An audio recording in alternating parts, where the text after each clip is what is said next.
And the name Lorenzo Lucas might sound familiar to some. Lucas was shot and killed 6 years ago in Midtown St. Joseph, and police have been actively working to solve this homicide. News Press Now's Jenna Wilson joins us in the studio for more on where this case stands in a special report. Jenna? Yeah, thank you both, Charles and Kirsten. Well, after many leads are exhausted, some murder cases go cold and remain unsolved, but the St. Joseph Police Department hasn't stopped investigating homicides from years ago.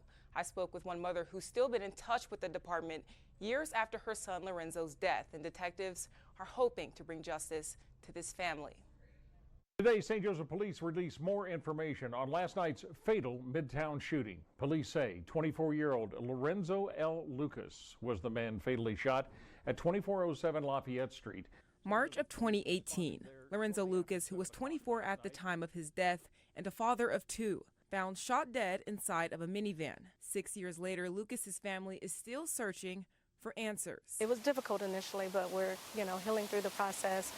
It's impacted our family greatly, because just knowing that kids will not be able to grow up without their dad, Lorenzo Jr. and Zoe, who has never saw her dad. Since the day of his murder, detectives have interviewed several people who were in custody on other matters, but there have still been no arrests related to the case. And while remembering the details of the shooting as clear as yesterday, And not being there, able to be there close and personal. I was living in St. Louis at the time. Lucas's mother has put her trust in the St. Joseph Police Department to bring the family justice. Captain Jeff Wilson shares that there's been 6 unsolved homicides since 1996. Many times, complex investigations like this one can lead to cold cases, also known as unsolved cases. But detectives are working to make sure Lucas's case, along with the 5 others, doesn't go unsolved, starting with searching for leads. And that's why these can be so taxing, for lack of a better term, on the investigators, because you are always working that. You're always looking for additional leads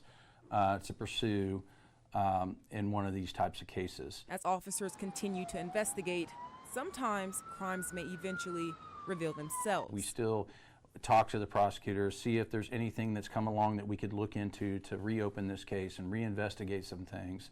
And sometimes what happens is other criminal cases will come along that will generate a lead from a past case.